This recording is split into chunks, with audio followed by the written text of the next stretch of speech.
사도행전 27장 9절로 20절 말씀 되겠습니다. 사도행전 27장 9절로 20절 받들어 읽어드리겠습니다. 이제 여러 날이 지났고 금식하는 절기가 이제 이미 지나갔으므로 이제 항해하기가 위태로워진지라. 바울이 그 사람들에게 권고하여 말하기를, 여러분, 내가 보니 이번 항해에 화물과 배뿐만 아니라 우리 생명에도 상당한 손실과 피해가 있으리라고 하나, 백부장은 바울이 말한 것보다는 선장과 선주의 말을 더욱 믿더라. 또한 그 항구는 겨울철을 위한 대비가 잘 되어 있지 않으므로 대다수의 의견은 그곳을 떠나 어떻게 해서든지 페니키로 가서 그곳에서 겨울을 지내라는 것이더라. 그곳은 크레테의 한 항구로 남서와 북서쪽으로 향하고 있더라. 남풍이 순하게 불자 그들은 자기들의 뜻을 이룬 줄 생각하고 닻을 올리고 크레테 옆으로 가까이 항해하는데, 얼마 안 되어 유로클리돈이라는 폭풍이 그곳을 향해 불어서 배를 덮치니 배가 바람을 거슬러 갈 수 없어서 바람이 부는 대로 흘러가게 두었더라. 클라우다라고 하는 어떤 섬 아래로 밀릴 때 우리는 거룻배를 잡고자 많은 힘을 기울였고, 거룻배를 끌어올려 구명밧줄로 배에 동여 메었으니 이는 그들이 유사에 빠질까 두려워서 돛을 내리고 표류함이라. 우리가 태풍에 심하게 시달렸기에 그 다음 날에는 배를 가볍게 하였더라. 셋째 날에는 우리 손으로 배의 장비를 내버리니라. 여러 날 동안 해와 별들이 보이지 않고 적지 않는 풍랑이 우리를 몰아치니 우리가 구조될 소망이 모두 사라져 버리니라. 오늘 강론드린 말씀의 제목은 로마행 알렉산드리아호입니다. 로마행 알렉산드리아호. 예수님을 빌라도 법정에 내어놓는 사람들은 로마나 다른 이방인들이 아니라, 타국인들이 아니라 예수님과 같은 혈통을 가진 유대인들이었습니다. 그것도 하나님을 잘 섬긴다고 하는 율법에 정통한 공의 지도자들에 의해서 예수님은 법정에 세워진 것입니다. 사도 바울을 고소한 자들도 역시 마찬가지로 타국인이 아니었습니다. 이방인이 아니에요. 유대인 대사장 아나니아가 장로들과 더불어서 펠렉스 총독에게 넘겨준 것입니다. 그렇기 때문에 성경을 이해하지 못하게 되면은 유대인들을 미워하게 되는 것은 너무나 자연스러워요. 패션 오브 크라이스트라는 영화를 말했죠. 멜 깁슨이라는 그런 영화 배우가 감독을 하면서 그 영화가 나오면서 유대인들을 미워하는 정서가 더 커졌습니다. 예수 그리스도를 죽인 하나님의 아들을 살해한 자들은 유대인이다. 그래서 반유대인 정서는 더 커질 수밖에 없는 거죠. 예수님께서는 유대인들의 땅에서 십자가에 처형되셨죠. 그러나 바울은 유대 땅에서 처형되지 않았습니다. 바울은 이태리 로마로 압송되어서 거기서 옥고를 치른 후에 거기서 참수형을 당했습니다. 바울이 로마로 가게 된 배경은 바울이 카이사에서 항소했기 때문인 것입니다. 항소했어요. 항소를 하지 않았더라면 로마로 갈 필요가 없었던 것입니다. 그래서 사도행전 26장 32절에 보면은요, 그때 아그리파가 페스토에게 말하기를, 그가 카이사에게 항소하지만 아니하였다면 석방시켜줄 수 있었으리라고 하더라. 이 어떻게 생각하십니까? 야, 바울이 큰 실수를 했구나, 그렇게 생각할 수 있죠. 굳이 항소를 안 했더라면 바울이 변론을 했죠.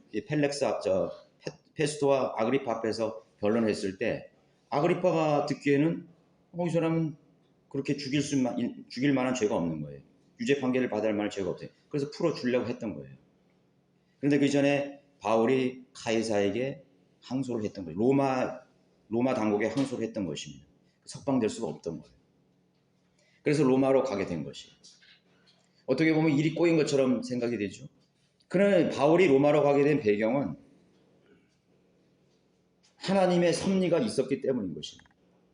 하나님의 섭리가 있었어요. 바울 사도가 처형된 시기는 사도행전이 끝나는 시점보다 한 5년에서 7년 더 있다가 처형이 됩니다. AD 68년에서 69년경에 바울은 로마에서 참수형 당합니다. 그러니까 사도행전이 다 끝나는 시점, 로마로 딱 도착한 시점이 AD 62년경이니까 바울이 참수형 당하고 바로 당하지 않고 5년에서 장기는 7년의 시간차가 생기게 되죠. 그래서 로마에서 재판을 카이사 앞에서 재판을 받고 유죄 판결을 받기 전까지 길게는 한 7년간의 그런 공백이 생기게 되는 것입니다. 그리고 그 7년간 바울은 무엇을 했느냐. 거기 사도행전 28장 30절에 한번 보시면요. 한번 보세요. 사도행전이 끝나는 시점이죠. 로마로 당도했어요. 로마에 도착했던 것이에요. 바울이 만 2년을 자기 셋집에서 지내며 자기에게 오는 모든 사람을 맞아들여 하나님의 나라를 전파하고 주 예수 그리스도에 관한 일들을 가르치되 모든 담대함으로 하였으니 아무도 그를 금하는 사람이 없더라.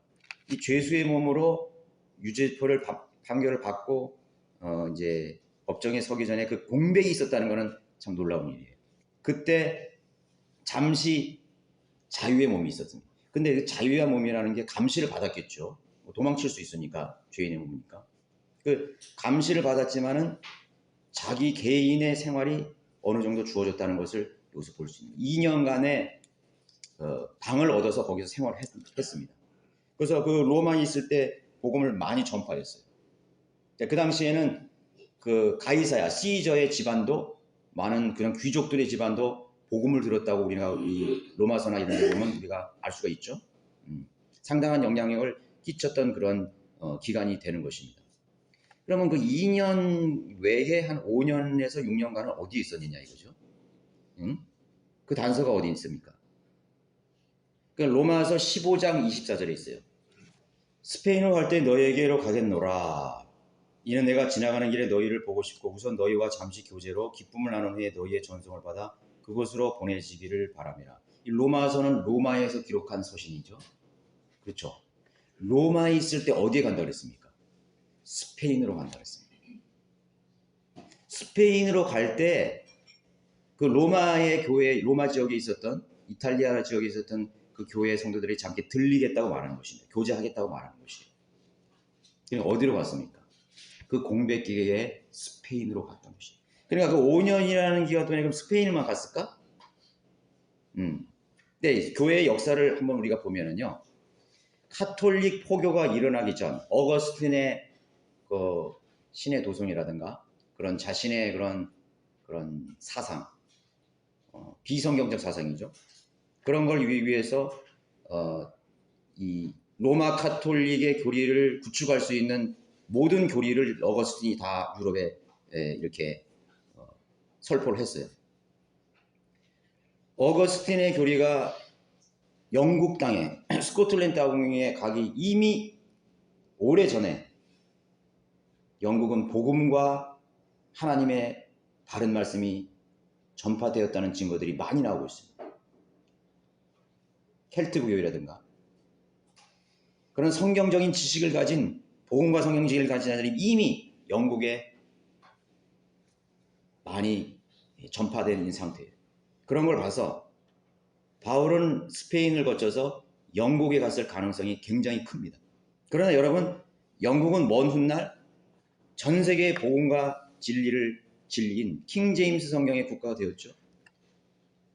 역사는 하나님께서 관장하시는 것이고 이방인에게 복음을 전파하는 그런 역할을 사도 바울이 맡겼다는 것은 매우 중요한 것입니다.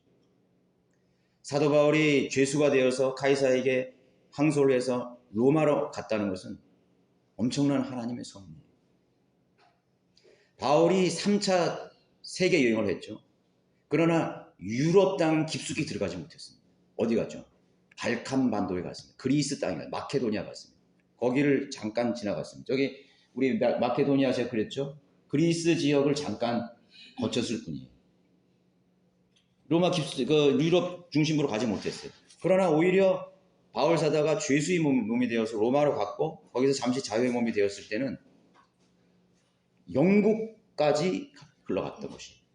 그러니까 영국이 먼저 어떻게 보면은 유럽 지역에서 마케도니아를 제외한 유럽 땅주행에서 가장 먼저 복음과 진리의 지식이 전파된 그런 땅이었던 것이에요. 그래서 영국과 스코틀랜드는 하나님의 쓰시기 위한 모든 기반이 다 닦여져 있었던 것이에요. 거기서 대붕이 일어났지 않습니까? 오늘 제가 말씀드릴 내용은 사도 바울이 주 예수의 몸으로 로마로 가게 된 여정을 통해서 하나님께서 보여주시려고 하는 영적인 흐름에 대해서 몇 가지 살펴보려는 것입니다. 첫 번째로 바울과 그의 일행은 이집트 알렉산드리아에서 출항한 배를 갈아타게 되었습니다. 바울과 그 일행은 아마도 유대 해안 카이사랴, 제가 저기 카이사랴 있죠? 카이사랴에서 출항했을 것이에요. 거기서 출항했습니다. 이제 출항 당시 항해할 배는요, 소아시아 아드라무테노에서 온 배로 출발을 했습니다. 여기 지금 본문에 나와 있어요. 2절에 나와 있죠. 27년. 그러므로 우리는 아시아 연안을 따라서 항해할 아드라무테노에서 온 배를 타고 출항을 해요. 이미 저기 아시아라고 되어 있는데 저기는 지금 터키 땅이거든요. 아드리아 반도. 아나톨리아 반도죠. 아나톨리아 반도. 아나톨리아 반도 그 위가 흑해입니다. 그 아드라무테노라는 아시아. 옛날에는 이 유럽에서 볼 때 터키가 아시아의 땅이었습니다. 그래서 거기를 지금은 그 당시에 소아시아라고 그래요. 소아시아에는 바울이 전 선교 여행을 통해서 세운 7교회가 거기 있어요. 다 거기가 있어요. 지금 아시아 지역이라는 이런 아나톨리아 서쪽 지역에 있는 지역에 7교회가 다 있습니다. 뭐 에베소, 스모나, 포가모, 그렇죠? 그 교회가 다 거기 있어요. 그 교회가 있는 지역의 아레나무텐에서 온 배가 뭐 무역선이든 어떤 뭐 여객선이든 카이사리에 정박했는데 그 아시아에서 온 배를 타고 지금 출항을 했던 것이에요. 그래서 하루를 항해한 후에 어디 갔냐면 시돈에 정박을 합니다. 저 시돈 있죠? 팔레스타인 땅 위에 시돈이 있습니다. 그 시돈에 정박을 했고 거기서 백부장 율리오가 바울 일행을 이제 수행하게 됩니다. 바울과 죄수들을 로마로 압송해야 되잖아요. 그거를 교도관 역할을 하는 그 경찰 역할을 하는 그런 부대가 거기에 붙었는데 무려 백부장이 거기에 붙어요. 백부장이면 한 일개 중대가 되는 거예요. 그 군인들이 거기에 그 바울을 데리고 거기에 탔어요. 근데 그 시돈에 있을 때 바울에게 은혜를 베풉니다. 잠시 여기 정박할 테니까 마지막 작별 인사를 해라. 그래서 거기 있는 그리스도인들, 또 자기 제자들, 또 많은 그런 동료들이 있었겠죠. 동역자들이 있겠죠. 그 동역자들과 마지막 그 회포를 거기서 나누게 되는 것이에요. 그런 은혜를 베풀었다고 그랬어요. 그 백부장이 그런 친절을 베풀었다는 거죠.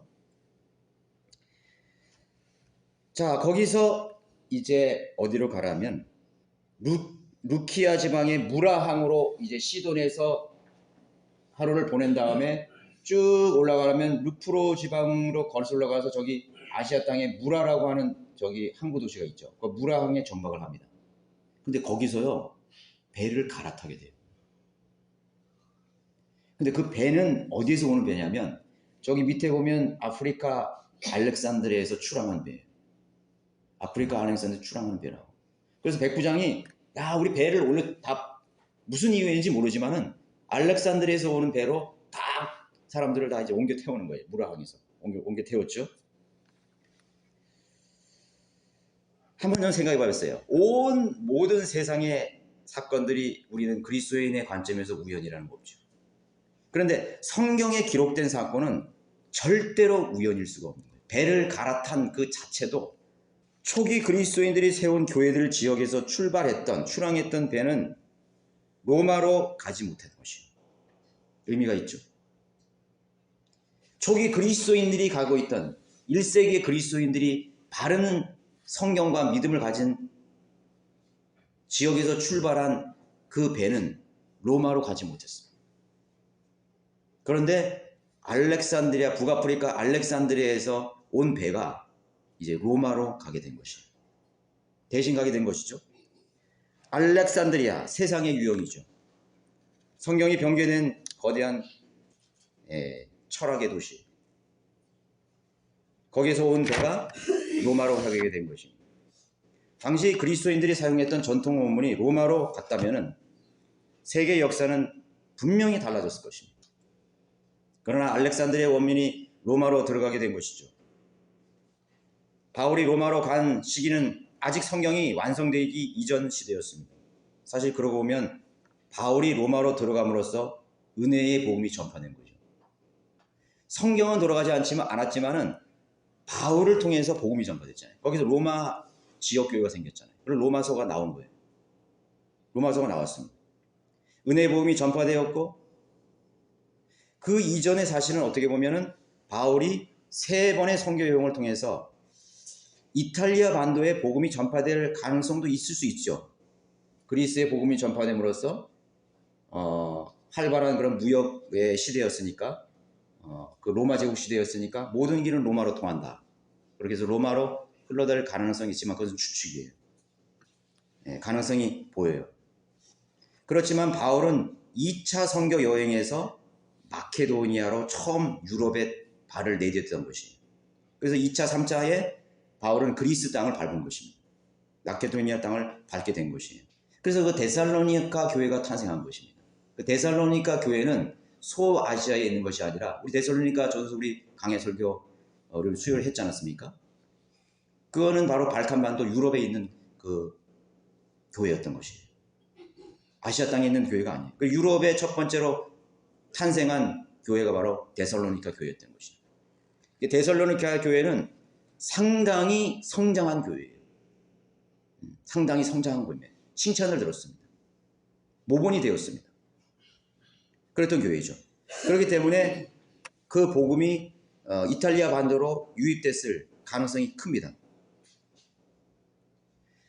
그 후에 성경이 완성되고서 이태리 로마는 바른 성경 대신 알렉산드리아 계열이 병제된 원문이 들어가게 된 것이에요. 전통 원문이 들어가지 않았어요. 복음은 들어갔는데 전통 원문이 들어가지 않았어요. 그런데 전통 원문이 들어오기 전에는 이미 바울에 의해서 이미 로마 교회는 바이블 빌리버가 있었어요. 바이블 빌리버 교회가 있었다고. 그래서 우리가 로마서를 보면은 구령할 수 있는 성경 구절이 거의 다 있어요, 거기에. 그렇죠? 그래서 로먼스 맵이라고 해가지고 미국 사람들은 로먼스 맵이에요.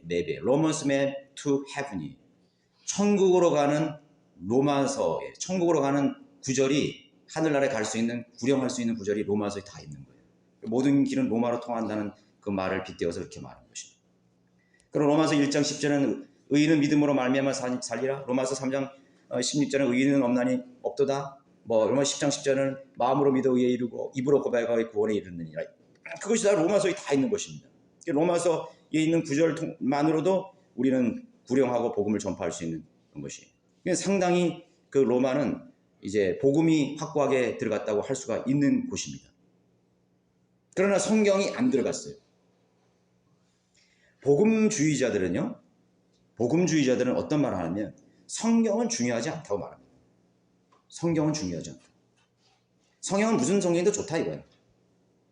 무슨 성경이도 상관없고 복음만 전파되면 된다고 말하는 것이 근본주의 복음주의자들이에요.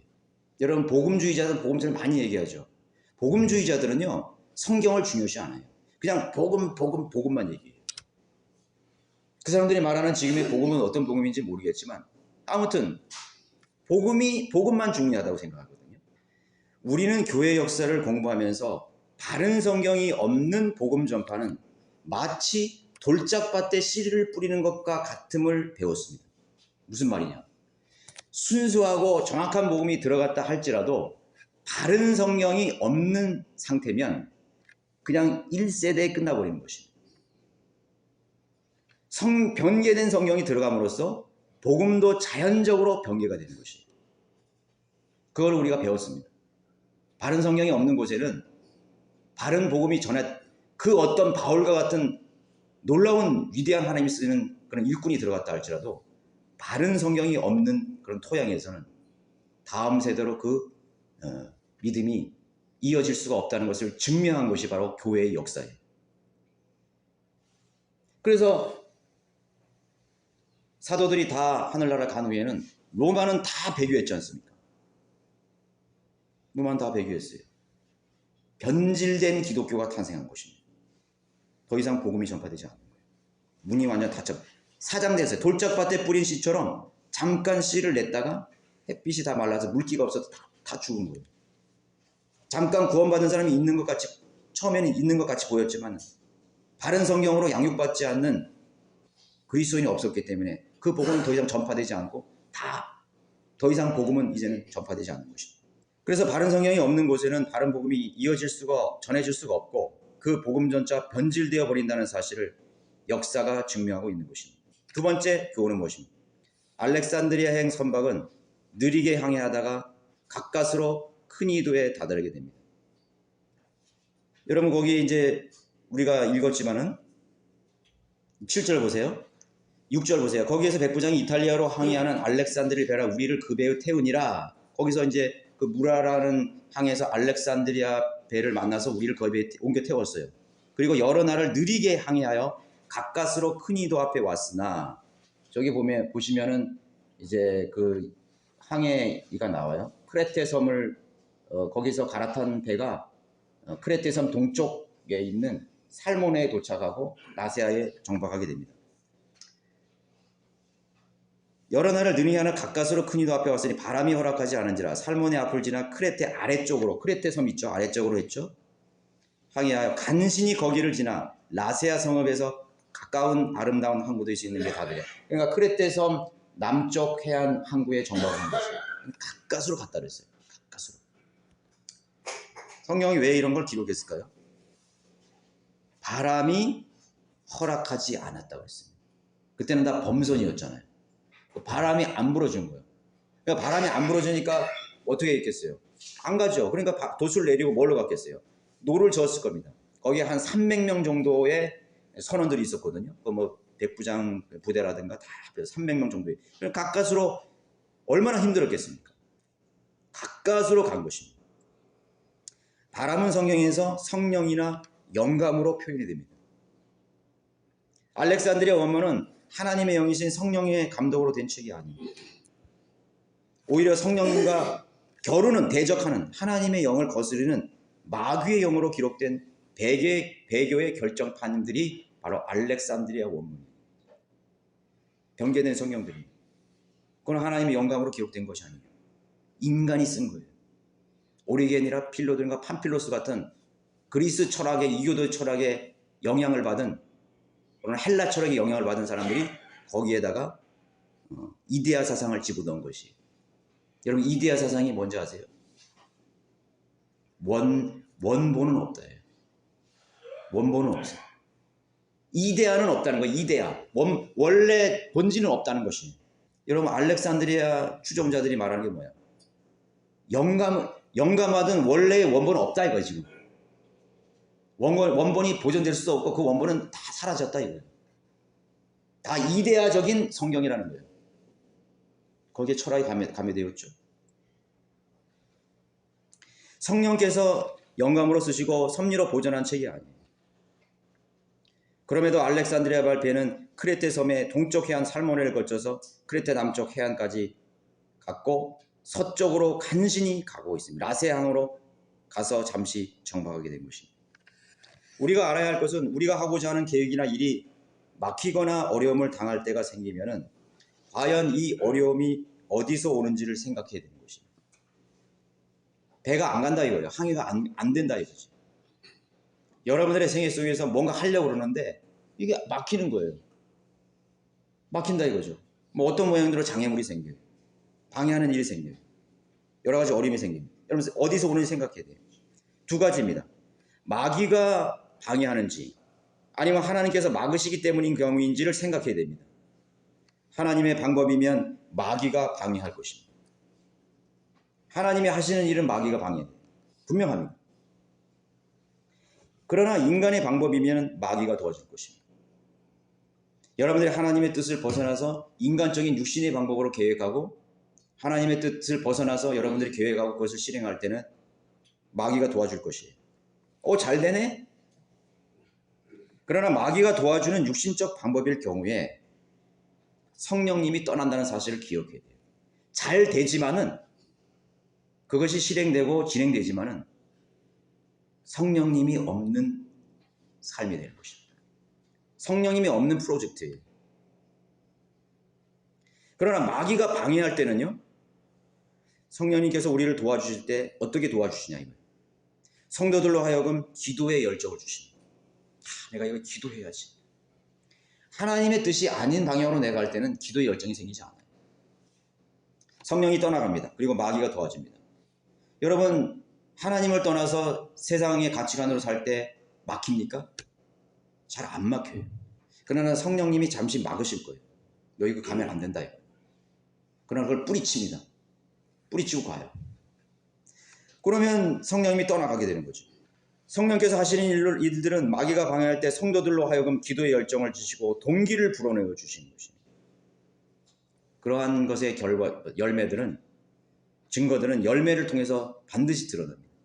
열매로 그것이 하나님의 일이었는지 육신의 일이었는지 마귀의 일이었는지 알게 되는 것입니다. 자, 알렉산드리아 배가 지금 많은 방해를 받고 있어요. 성령님이 도와주지 않아요. 그러나 육신적인 힘으로 그 크레테 섬 남부까지 갔습니다. 로마로 가고 있는 거예요. 하나님께서 알렉산드리아의 병기의 원민들이 로마로 가기를 원하셨을까요? 절대로 그렇지 않다고. 그러나 인간의 의지는요, 하나님도 말릴 수가 없어요. 인간의 고집은 절대로 하나님 말릴 수 없어요. 오늘 이 세상 만사를 보세요. 인간의 고집을 어떻게 막아요? 그러니까 하나님께서 허락하시는 것이면 내버려 두시는 것입니다. 그 결과가 어떤 비극을 초래하는지에 대해서 아시지만 인간의 고집이 너무 세기 때문에 그냥 내버려 두시는 거예요. 하나님께서 성도들의 삶을 보시고 그들의 고집으로 하나님을 대적하고 하나님의 뜻을 거슬려서 살 때 하나님께서 그 고집대로 내버려 두시는 것입니다. 그래서 우리는 그런 걸 잘 생각해야 돼요. 알렉산드리아 원문이 로마로 가기를 절코 원하지 않았습니다. 분명히 막았을 것입니다. 그러나 인간의 고집으로 알렉산드리아 원문은 유럽에 상륙했던 것이죠. 그런 것처럼 알렉산드리아 배도 가는 거예요. 세 번째로 백부장과 선원들은 바울의 말보다 알렉산드리아 호 선장과 선주의 말을 더 신뢰했다고 여기에 갖고 있습니다. 어렵게 이제 크레테 섬 남부의 항구에 도착했는데 바울이 이런 말을 했습니다. 9절에 이제 여러 날이 지났고 금식하는 절기가 이미 지나갔으므로 이제 항해하기가 위태로워진지라. 바울이 그 사람들에게 권고하여 말하기를 여러분 내가 보니 이번 항해에 화물과 배뿐만 아니라 우리 생명에도 상당한 손실과 피해가 있으리라고 하나 백부장은 바울이 말한 것보다 선장과 선주의 말을 더욱 믿더라.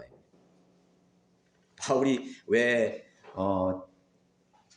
더 이상 출항한 것은 큰 재산적인 손해뿐만 아니라 생명도 위태로워진다. 생명도 위태로워진다. 큰일 난다 이거예요. 파선이다. 파선. 다 죽는다 이거예요.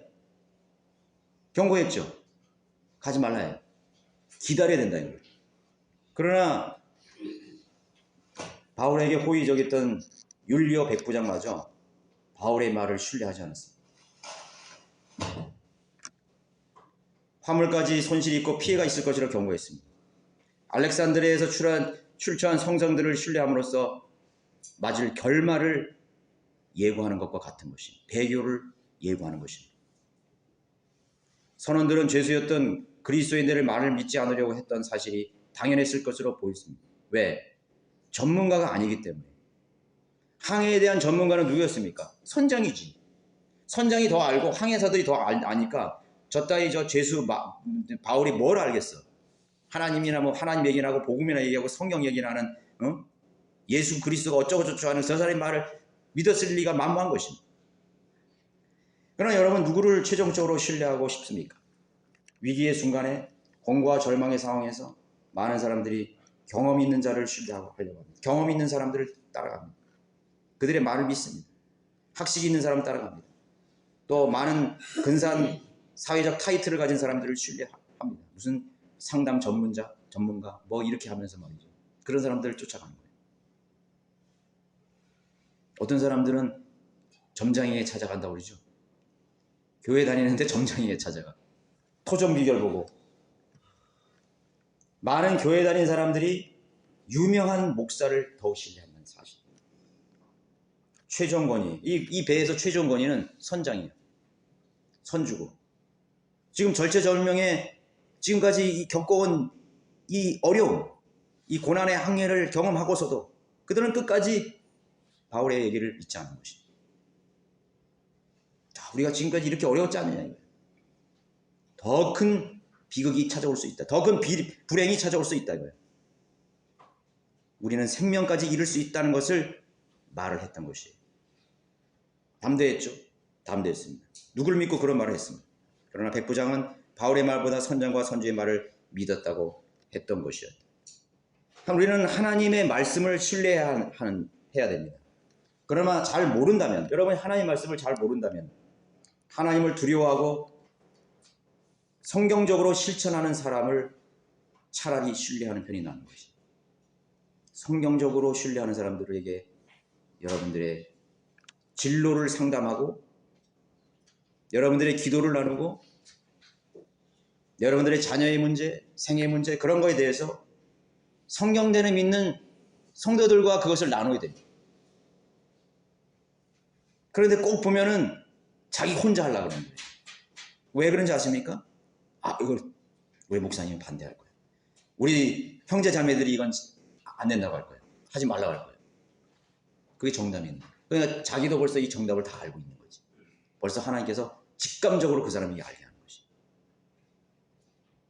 내가 뭐 죄를 지으려고 그러면요, 배우자한테도 얘기 안 해요. 뭐 결혼 문제도 그렇죠. 우리 자녀들 보세요. 엄마가 분명히 부모님 반대할 거야. 얘기 안 해요. 그리고 다 뭐 벌어진 다음에 그 다음에 얘기해 버리는 거예요. 뭐 그거는 간단한 그런 어떤 예의죠. 나 혼자 계획하려는 것이. 역으로 여러분 개개인은 바울과 같은 모습으로 사람들 앞에 서야 됩니다. 나아가야 됩니다. 거짓 교회에서 나오시오. 거짓 복음을 붙들지 마시오. 거짓 교회로부터 나오시오. 그럼 몰락할 것입니다. 파멸될 것입니다. 구원받지 못할 것입니다. 그렇게 담대하게 말해 주어야 되는 것이죠. 당신이 하나님을 떠난 삶을 산다면 당신은 비참해질 것이요. 당신이 그런 사람들을 계속 만난다면 당신은 소중한 시간을 다 버린 채 아무것도 남는 것이 없을 것이요.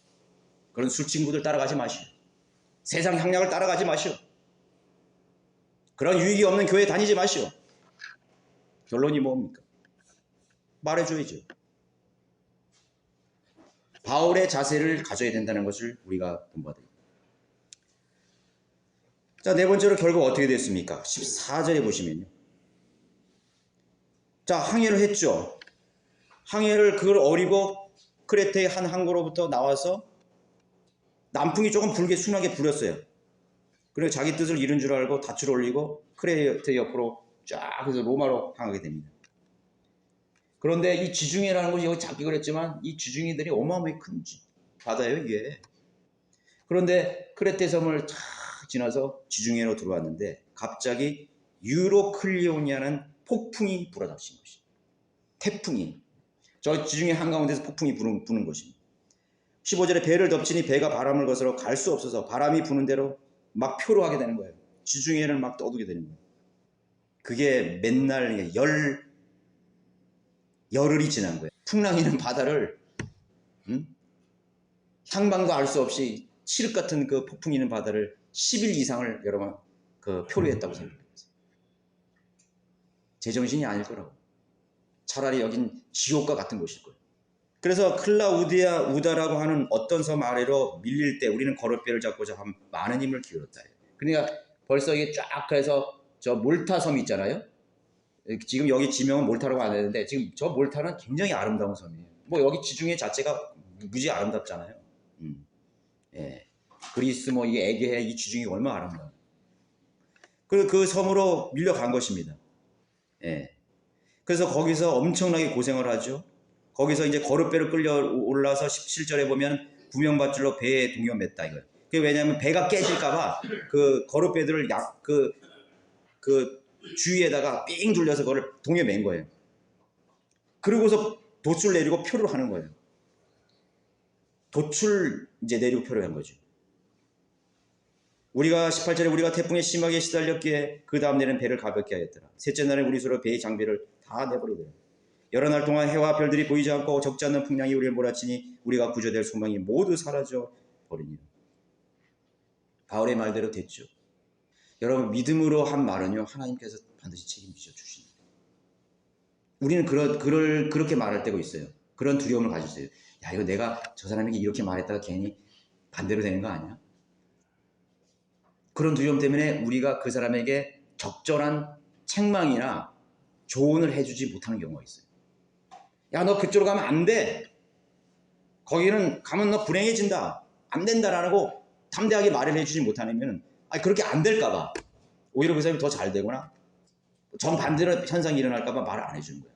그러나 여러분들이 그 혼을 위해서 기도하고 그 사람의 생애를 그 사람을 사랑하고 그 사람에게 진정 어린 여러분 기도와 조언으로 여러분 했다면 여러분 하나님이 그 말에 책임져 주십니다. 그래서 하나님께로 돌아올 수 있는 그러한 길을 열어주시는 거예요. 나를 통해서 길을 열어주시는 거예요. 자, 지금 바울이 그런 말을 했을 때 바울의 말을 신뢰할 수 있는 길을 계속 열어주잖아요. 배에 대한 얘기, 항해에 대한 얘기는 바울과는 전혀 관계없는 얘기예요. 그러나 그것을 말함으로써 그것이 현실적으로 이루어짐으로써 그 다음 바울이 말하려고 하는 진짜 얘기, 복음과 진리를 받아들일 수 있는 환경을 조성시켜 주는 것입니다. 그래서 여러분 복음과 진리를 말하지 않을 때도 항상 여러분 정직해야 돼요. 항상 신실해야 돼요. 항상 진지해야 됩니다.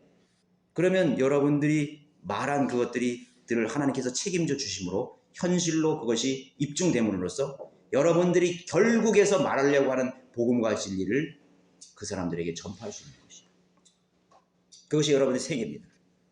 부모에게 효도하는 것, 자녀에게 대하는 것, 친구에게 대하는 것, 이웃 사람에게 대하는 것. 그래서 성경 뭐라 하면 모든 사람을 존경하라.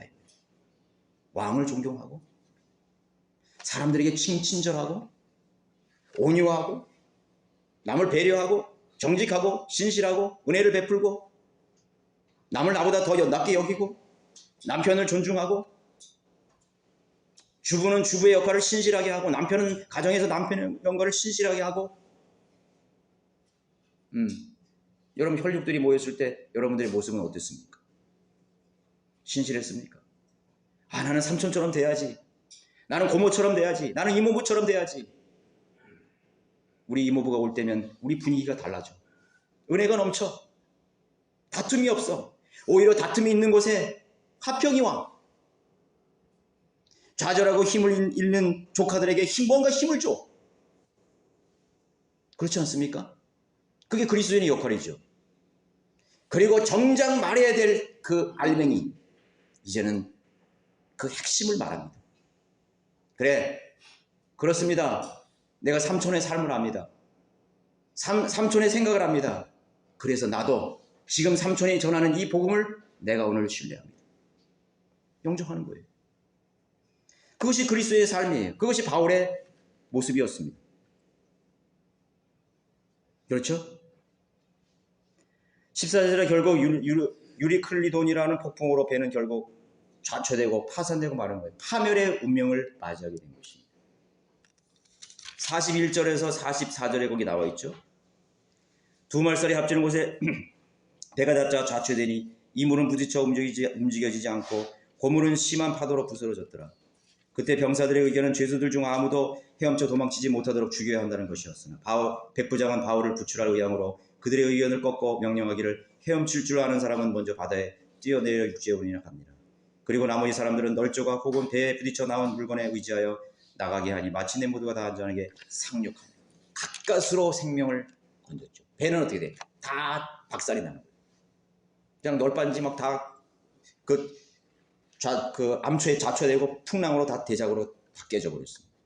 알렉산드리아호는 마지막에 목적지로 가지 못하고 자선했던 것입니다. 알렉산드리아 성서들은 결국 자신들이 목적으로 하는 유토피아로 가지 못할 것입니다.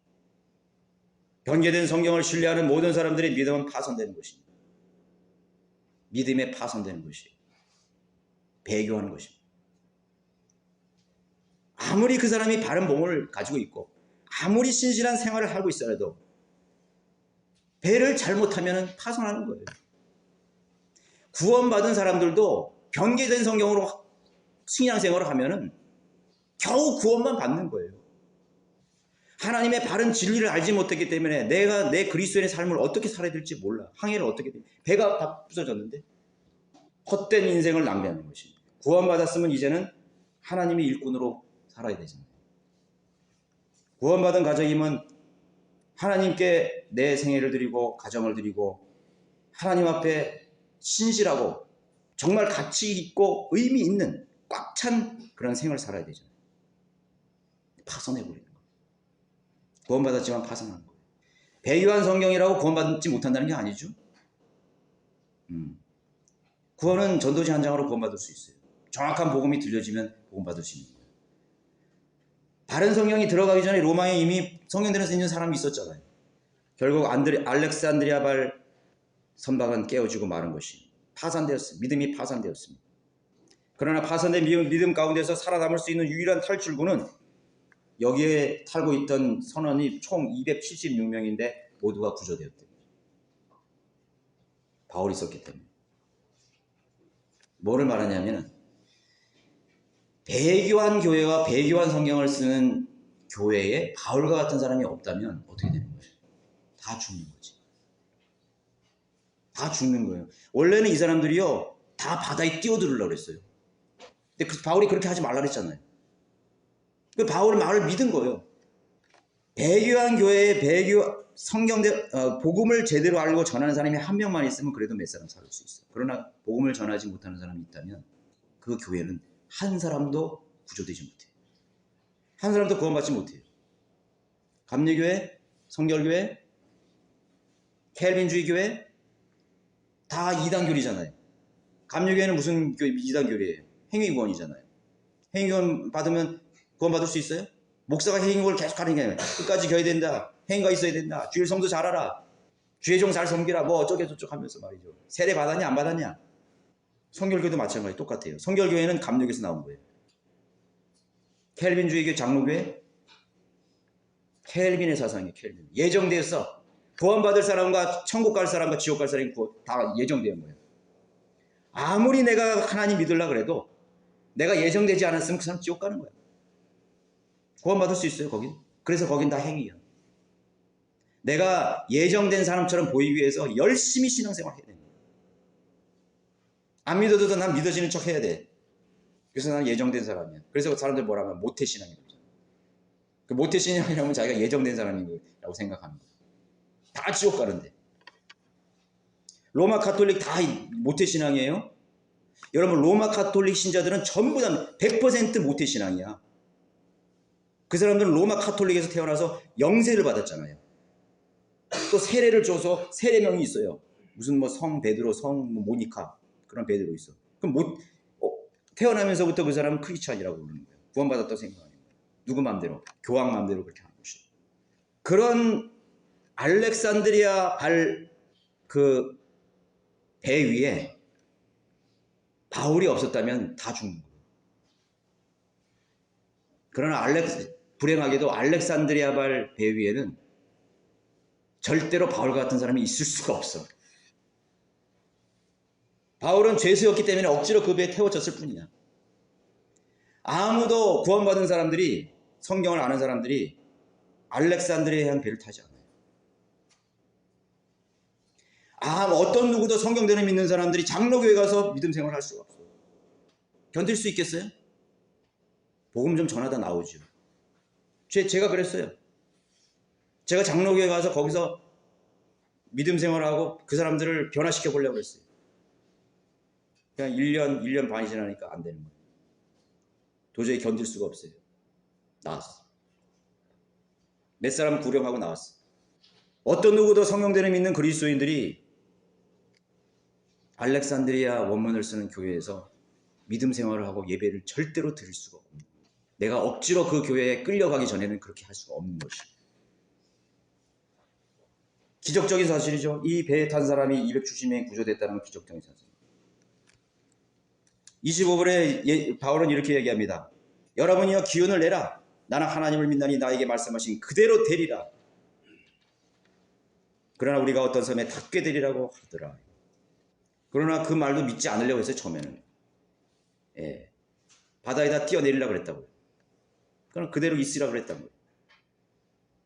그러나 모두가 구조되었던 것입니다. 구조되었던 것입니다. 알렉산드리아발 선박은 배는 로마인 배는 결국 파손했죠. 진정한 그 배의 실제적인 선장은 누구였습니까? 바울, 죄수 신세의 바울이 생명의 은인이며 진정한 성장이었음을 사람들은 알게 되는 것이에요. 바울 뒤에 계셨던 예수 그리스도가 여러분 가정의 실제적인 선장이시고 가장이시고 인생 항로의 선장이 되시는 것입니다. 여러분들의 가정의 실제적인 가장은 누구입니까? 아버지요? 아니요. 아버지가 하나님의 말씀에 서 있지 않으면 진정한 선장이 될 수 없어요. 가장이 될 수 없는 거예요. 오히려 아들이 선장인 사람이 있어요.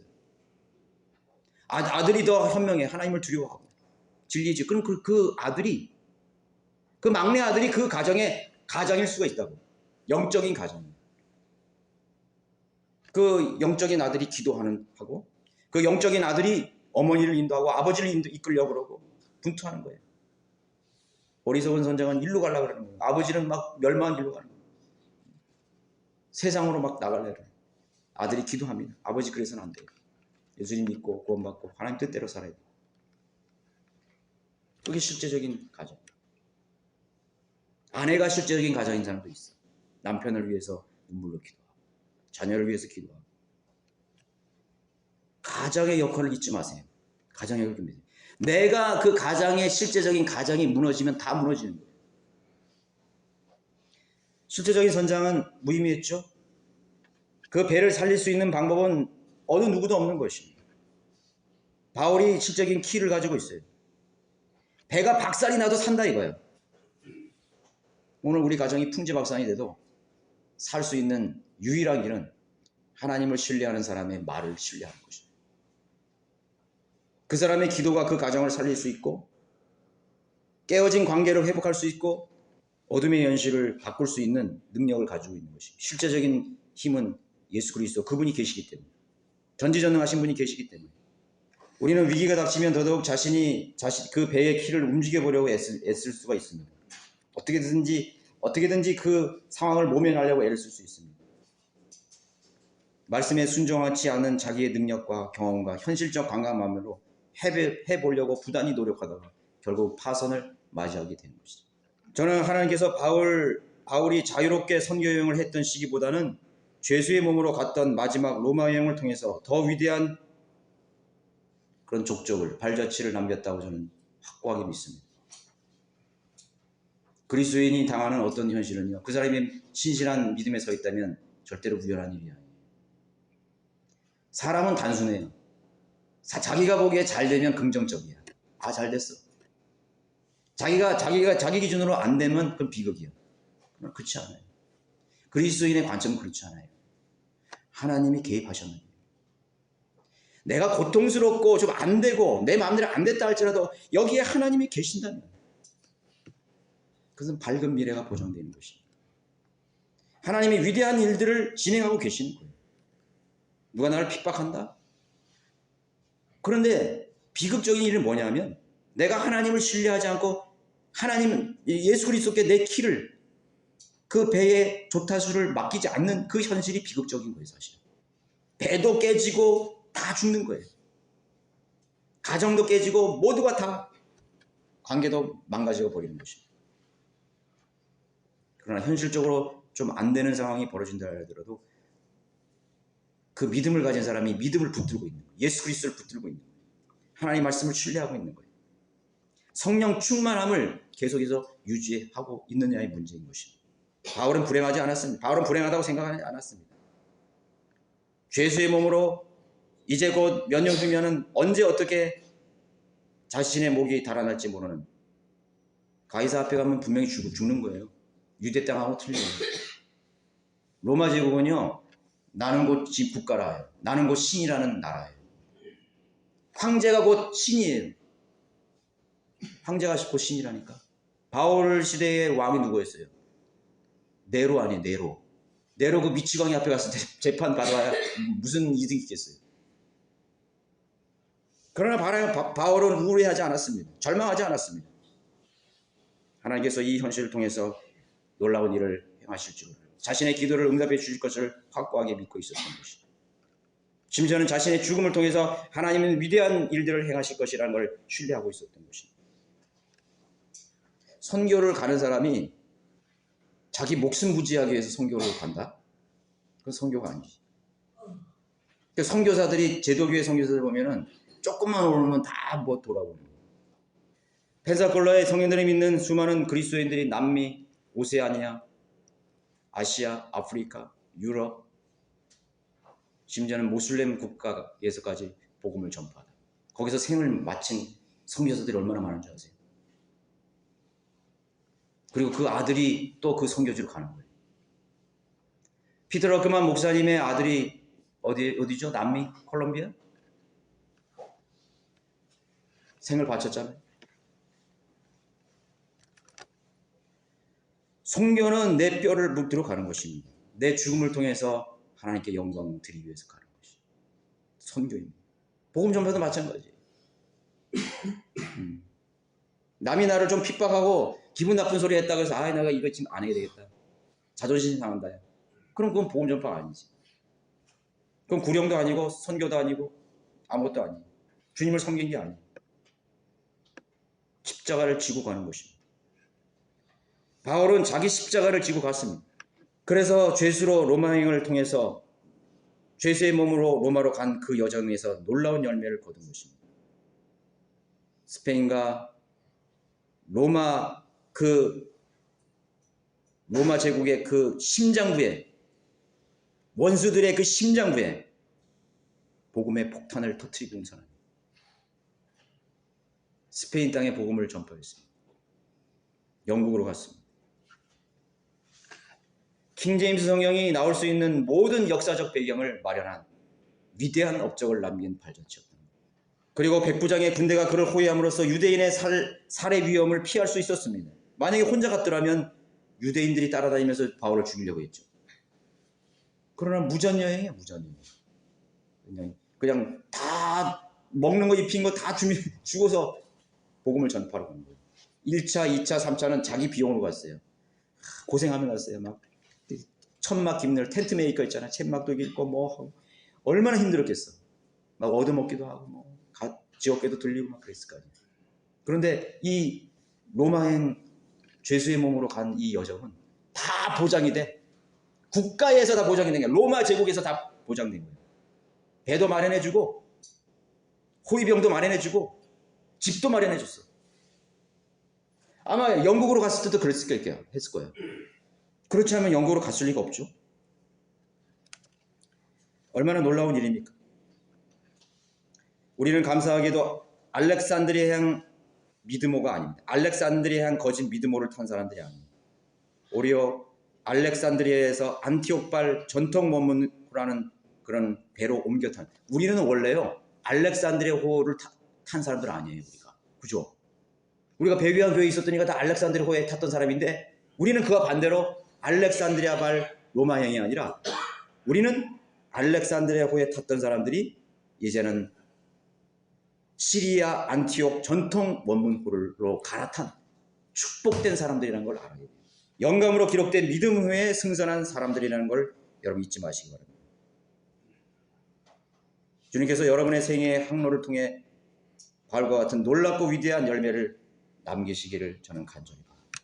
여러분의 생애가 그렇게 되시기를 간절히 바랍니다. 모두 일어나셔서 491장